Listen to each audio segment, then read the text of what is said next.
Welcome to the Daily Plunge. We're in the book of Acts, chapter 13, verses 13 through 25.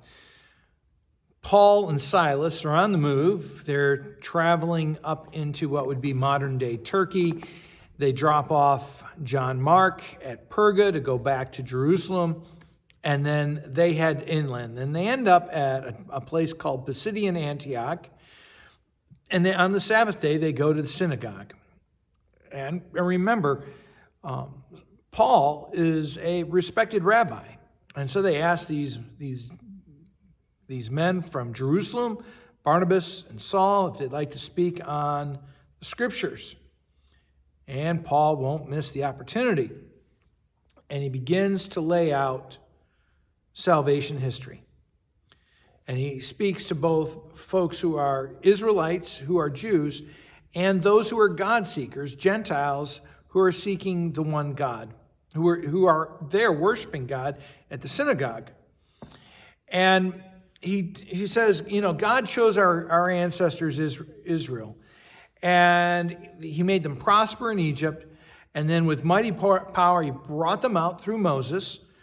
And after 40 years, he, teaching them how to be the people of Israel, brought them into the promised land, drove out the nations before them in Canaan so that they could possess the land. He said all this took 450 years. And then came the judges up until Samuel. With Samuel, they selected Saul to be the king. He didn't work out, so they replaced him with David. And God said, I have found this man after my own heart, and out of his lineage I will bring forth my Messiah.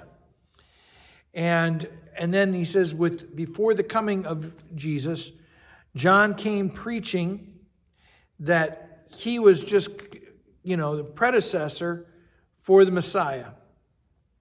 Now, what is the purpose of this?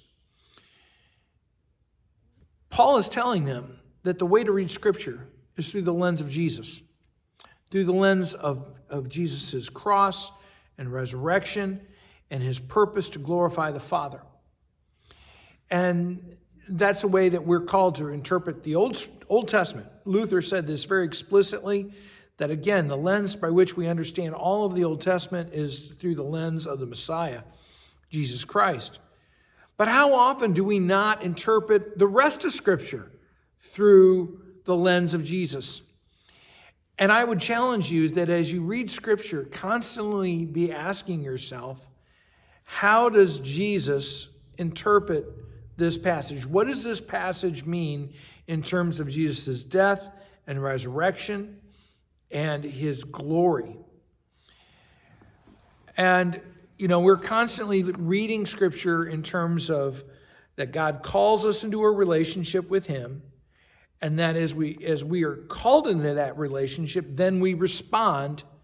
So it's constantly this mix between the covenant, by which we are made God's people, and God's kingdom, by which we exercise kingdom authority in our lives, first and foremost, that our lives would be changed, and then to bring that grace into the world. And so every time you're reading Scripture, ask yourself, how does the work of Jesus' cross and resurrection interpret every single line of Scripture? Well, thank you, my friends. Have a blessed day.